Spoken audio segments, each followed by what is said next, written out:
You don't watch porn because you're wicked. You don't touch yourself because you're weak. You do it because somewhere deep inside you feel alone. Not the kind of alone where you don't have friends, the kind where your soul feels unseen, untouched, unheld. And in that quiet ache, in that space between heartbeats, where no one texts back, no one checks in and God feels silent, that's where it begins. Not with lust, with hunger. Hunger for connection, for warmth, for meaning. But the screen doesn't ask questions. It doesn't judge. It doesn't walk away. It offers you a fantasy that mimics love, a hollow echo of intimacy. And in that flickering light, you trade a piece of your purpose for a moment of numbness. But afterward, the loneliness returns, stronger, darker, heavier. You think you're relieving pressure, but really, you're feeding something ancient, something spiritual, something that doesn't want your pleasure. It wants your identity. This isn't just about habits. This is about the war for your soul in a world that's addicted to feeling seen without ever being known. And it all starts with loneliness. The spiritual ache behind loneliness. Loneliness is not simply the absence of people. It's the absence of communion. Not interaction but connection that pierces deeper than words. You can be in a crowded room laughing, speaking, even embraced, and still feel like your soul is invisible. Because what you crave is not noise, it's meaning. And meaning only flows from the spiritual dimension of relationship. This ache, it isn't weakness. It isn't dysfunction. It's evidence that you were made for something more. C.S.LEWIS called it the inconsolable secret. That haunting echo in the human heart that whispers, you were made for Eden. That homesickness you feel in your chest when life gets quiet. It's not depression. It's the memory of divine union. Before you ever felt horny, before the thought of masturbation even entered your life, you felt lonely. You felt unseen, unheard, because beneath every craving of the body is a cry from the spirit. God designed the soul to crave him first. But in the silence, when we don't hear him, we settle. We seek warmth in pixels, touch in fantasy, comfort in chemicals. Not because we are filthy, but because we are starving, and we don't even know it. The modern world has offered you substitutes, shallow likes, temporary validation, sexual escapism. But none of it touches the eternal part of you. And every time you reach for it, the ache only deepens. Loneliness is not a punishment. It's a summon, a divine invitation to return to the source of all connection. But we often misinterpret the call and medicate the ache instead of answering it. That's why the need to masturbate grows stronger in isolation. It's not just biology. It's spiritual misdirection. You were meant to run to God, but you end up running to your screen. And what was once a sacred ache becomes a silent addiction. The truth is this, you're not broken for feeling lonely. You're designed to feel that ache, because it reminds you that the world is not enough. And no orgasm, no fantasy, no fleeting climax will ever fill a void that was shaped by the hand of God himself. You're not just lonely, you're being called. True masturbation is a false altar in the dark. Masturbation is not just a physical act, it's a ritual. A secret ceremony performed in the shadows, not in celebration but in surrender. You don't go there because you're evil. You go there because something inside is aching. And when that ache becomes unbearable, you seek comfort. Not from God, not from people, but from a screen, a memory, a fantasy. That moment, right there, that's your altar. And altars are sacred. They are where offerings are made. Your energy, your essence, your future. Every time you give yourself away, you're laying your seed down like a sacrifice. But to who? You're not just escaping boredom, you're entering a covenant with comfort. A false god. A god of shadows. Because deep down your soul isn't looking for pleasure. It's looking for connection. And porn simulates that connection without requiring you to become a real man. No responsibility.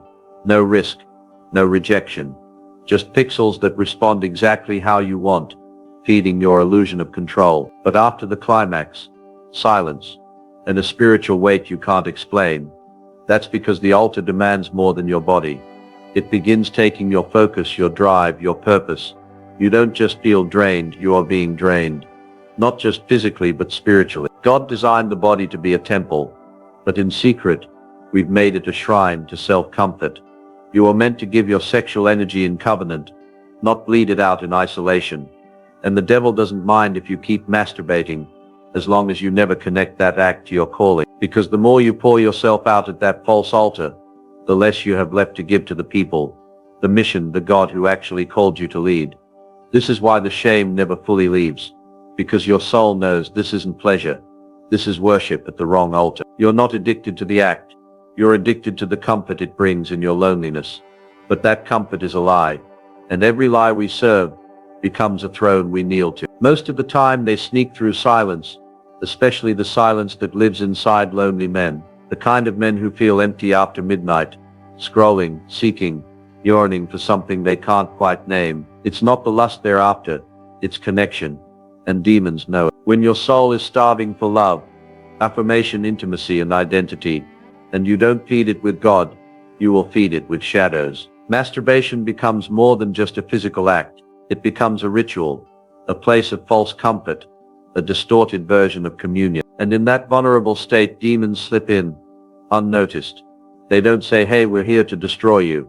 No, they whisper lies that sound like your own thoughts. This is just who you are. You'll never stop. At least it's better than sleeping around. You're not hurting anyone. But every time you listen, you enter agreement. Not just mentally, spiritually. You're giving demons legal access to influence your desires, cloud your clarity, and drain your energy. Your imagination, the sacred canvas where God wants to birth visions and callings, becomes hijacked, twisted. Neville Goddard taught that imagination is the workshop of God, where reality begins. But when demons take over that space, you're no longer imagining destiny. You're imagining bondage. You're building chains instead of dreams. And each release, each climax, becomes a spiritual offering, not to God, but to the very spirits feeding your loneliness. You think you're relieving pressure, but what you're really doing is sacrificing identity. Because in the realm of the spirit, sexual energy is covenant energy. It was never meant to be spent on pixels or fantasy. It was designed to forge lifelong destiny with another soul under God. So when you give it away in isolation, you're giving demons a piece of your future. And they don't stop at your body, they want your voice, your clarity, your confidence, your fire. Because a lonely man in secret sin is easy to manipulate, but a connected man, rooted in God and surrounded by truth, is a threat. That's why they target the lonely. That's why they hide in your cravings. And that's why you must wake up. 4. The illusion of control and the lie of relief. There's a twisted irony in masturbation that few ever admit. You do it to feel in control, but every time you do it, you lose more of yourself. Life spins out of control. You're overwhelmed, anxious, maybe even bored. Everything feels uncertain. Your finances, your relationships, your future. And so in the chaos, your brain craves something predictable, something you can master. And what's easier to master than your own body?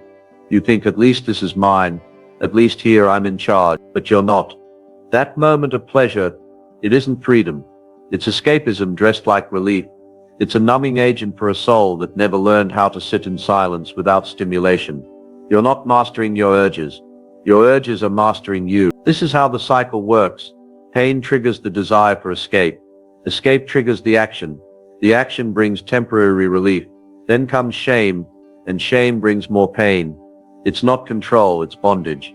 It's the illusion of choice inside a cage of compulsion. You're not choosing to masturbate. You're being pulled by invisible strings made of emotion, trauma, boredom, rejection, and spiritual exhaustion. And the longer you believe the lie that it's just physical, the deeper you go into a pit where nothing satisfies. Even science backs this. Dopamine, the pleasure chemical, spikes during masturbation, giving your brain a short-lived hit of satisfaction. But afterward the levels crash, leaving you more depleted than before. Your body becomes dependent. Your spirit becomes dulled. Your sense of masculinity becomes fragile. And here's the truth. Relief is not healing. Numbing the pain doesn't remove it.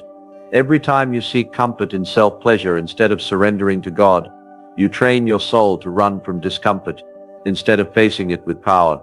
But control isn't the enemy. False control is the kind of control that makes you feel strong while secretly making you a slave.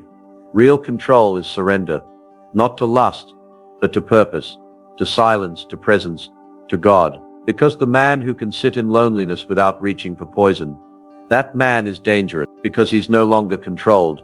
He's anchored. If this message hit your spirit, don't stop here. Go deep. I've written a powerful ebook called 7 Biblical Secrets to Destroy Lust. No fluff, no watered down advice, just raw spiritual strategies, straight from scripture, to help you break the chains for good. If you're tired of falling, tired of pretending, and ready to actually walk in freedom, this is for you. Don't wait for another relapse to wake you up. Click the link in the description, or check the pinned comment right now, and take the first step into the man God designed you to be. The Garden of Eden and the trap of porn. Adam wasn't created in a crowd. He wasn't thrown into a relationship right away. He was placed in a garden alone, but not lonely, because before Eve there was God. Adam walked with the Creator, face to face. His identity was rooted not in touch, but in truth. That's where porn destroys men. It gives you the illusion of intimacy without the foundation of purpose. It offers you Eve without Eden, sex without covenant, pleasure without responsibility, connection without communion. But Eve wasn't created to satisfy Adam's flesh. She was made to walk beside him in purpose. She came after Adam had been formed, assigned and aligned. That means the answer to your loneliness isn't sex, it's spiritual assignment. Until you know who you are and why you're here, porn will always feel like a shortcut to fulfillment. And that's exactly why it's a trap. Porn offers you what looks like Eden, nakedness, beauty, pleasure, but it gives it without the presence of God. And that's not Eden. That's every time you open that site, you reenact the fall. You take the forbidden fruit, hoping it will satisfy, but it always leaves you empty, ashamed and hiding in the shadows. Remember this, porn is not just about what you're watching, it's about what you're becoming. It shapes how you see women. It rewires your expectations of intimacy. It trains your spirit to hunger for performance over presence. Worse, it teaches your soul that you can have intimacy without covenant, that you can touch the image of a woman without loving the soul of one. But Eden wasn't a place of lust.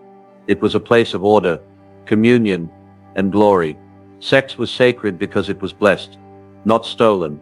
So when you chase pleasure outside of Eden, you're not just sinning, you're forfeiting your desire. The trap of porn is that it makes you believe you're gaining something, when in reality you're trading away the very thing that makes you a man of purpose, your ability to wait, to lead, and to love like God. You don't need Eve without Eden. You need Eden first, and God will handle the rest. 6. The spiritual consequences of secret release. Masturbation isn't just physical, it's deeply spiritual. Every secret release in the dark isn't just about pleasure, it's about agreement. When you release your seed, you're not just getting it out of your system, you are releasing creative power, the same force God placed in man to bring life into the world. And when that power is used outside of covenant, outside of holiness, outside of purpose, it becomes currency for the enemy. The spiritual realm doesn't care if you think it's just a habit. Demons understand what most men don't. Your seed is sacred. It is legacy. It is destiny. It is divine energy. And when given to lust, it opens doors in your soul that were never meant to be opened. Every time you climax to an image, a fantasy or a pornographic thought, you forge a spiritual tie, a soul tie. You join yourself not just to what you see, but to the spirits behind what you see. You may delete the video, but the covenant remains, and that covenant invites darkness, nightmares, depression, confusion, shame, anxiety, even demonic torment. You're not imagining it, that crushing guilt after release, that foggy mind, that sudden distance you feel from God. Those aren't coincidences, they are spiritual consequences. The enemy loves secret sins because he trades your silence for permission. If you hide it, he has legal access, and the more you hide, the deeper the hooks go. Even worse, the release becomes a ritual, a repeated sacrifice where your identity dies drop by drop. It's not just the act, it's what the act agrees with. That you're alone, that you're weak, that you're unworthy of real intimacy, that you'll never be free. But here's the truth. Freedom begins the moment you expose the darkness, not with shame, but with surrender. Your body doesn't belong to lust. Your spirit wasn't built for addiction. You weren't made to serve your urges. You were made to steward sacred fire. Your release is not just a moment, it's a message. Who you send it to determines what spirit rules your life. It's time to stop giving your destiny away, one climax at a time. 7. Loneliness. The furnace of either kings or slaves. Loneliness is not your enemy, it's your furnace. And every furnace does one of two things. It purifies gold, or it burns trash. Most men run from loneliness because they've never been taught what it really is. They confuse it with rejection, with failure, with worthlessness. But biblically, loneliness is God's chosen training ground for great men.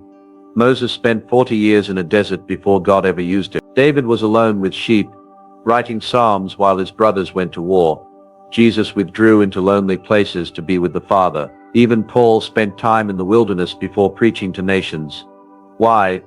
Because in solitude, you hear what the crowd drowns out. You face your real self, without distractions, without filters, without fake validation. And for most men, that silence is terrifying. So they escape through porn, through masturbation, through endless scrolling, gaming, or chasing women who don't care about their soul. But here's the truth. What you do with your loneliness determines your future. If you use it to feed lust, you become a slave. If you use it to forge intimacy with God, you become a king. Lust is easy. It's always available. But purpose hides in silence. Purpose waits in that sacred tension between your ache and God's whisper. The devil wants to convince you that loneliness is a curse, but in reality it's a summons. It's heaven saying come deeper, not to numb yourself, but to be reborn.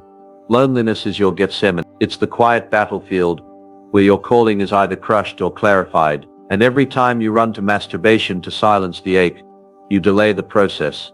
You trade the crown for comfort. But the man who stays in the fire, who wrestles with the silence, who prays through the ache instead of escaping it, that man becomes dangerous because he's not fueled by comfort. He's fueled by calling. Don't curse your loneliness. Consecrate it. Let it become the holy ground where your destiny is forged. Because every king was once a lonely man who refused to bow to his hunger. 8. Reclaiming purpose through divine communion. Lust isn't your real enemy. Disconnection is. You didn't fall because you were weak. You fell because you were disconnected from your purpose and from God's presence. The root of masturbation addiction is not desire, it's displacement. You were created to carry power, to walk in authority, to multiply legacy. But when that divine assignment is forgotten, the flesh takes over. Why? Because lust thrives where purpose is absent. Your sexual energy was never meant to be wasted on pixels. It was designed as fuel for your mission. It's covenant energy. Seed was meant to create life, not relieve boredom. So when you pour that power into fantasy, you're not just sinning, you're leaking purpose. And the enemy knows this. He doesn't fear a man who masturbates. He fears a man who's in communion with God. Because communion isn't just prayer, it's alignment. When your heart locks in with heaven, when you walk as a son, not a slave, the urges don't disappear, but they lose their grip. Masturbation ends when communion begins. Not surface level religion. Real presence. Real intimacy with God. You begin to see your body as a temple, not a toy. You begin to see your seed as sacred, not disposable. And you begin to see your silence not as loneliness, but as training ground. This is where you reclaim your identity, not through willpower, but through connection. Freedom is not about saying no to lust. It's about saying yes to purpose. It's not enough to stop touching yourself. You have to start touching heaven. Start worshiping when the urge hits. Start journaling instead of fantasizing. Start running to God before the temptation comes, not just after you fall. This is divine warfare. This is how legacies are restored. You're not just quitting a habit, you're stepping into your calling. Reclaim your purpose. Reconnect with the presence that never left. And remember, the moment you return to God in intimacy, you don't just walk away from lust, you walk into spiritual authority. That's the man hell fears. That's the man heaven calls son. You were never meant to sit in shame, haunted by the same cycle, tempted, triggered, trapped, and tormented. You were made for more than secret addictions, more than late night guilt, more than giving your power away to an illusion that never satisfies. God didn't give you strength so you could waste it on survival. He gave you strength so you could build a legacy, build a future, build a kingdom life, one that's free, whole, and dangerous to darkness. But as long as you keep feeding lust, you keep silencing your spiritual authority. Every time you bow to the screen, you bow to a lesser version of yourself. And the longer you stay in that prison, the more your destiny fades into the background. But the chains can break. Not tomorrow, not when you feel ready. Now, because you already know this battle is bigger than urges. This is about your identity, your calling, your manhood. You've heard the message. You've felt the truth. Now it's time to act. If you're ready to go deeper, if you're ready to break this once and for all, I've put together something powerful for you. It's called 7 Biblical Secrets to Destroy Lust Before It Destroys You. This isn't self-help. This isn't feel-good advice. It's straight biblical warfare. Practical, spiritual and soul-shaking truth to help you uproot lust from the inside out. If you've been crying out for answers, this is it. If you've been stuck and you're sick of trying the same things that don't work, this is different. The link is in the description and also in the pinned comment. Click it. Start reading. Start breaking. Start rebuilding. You were never meant to die in this addiction. You were meant to rise from it. Let today be the day you stop hiding and start fighting. The next chapter of your life starts when you stop negotiating with sin and start executing your purpose. And it begins with the first step. Click the link. Get the ebook. Step into freedom.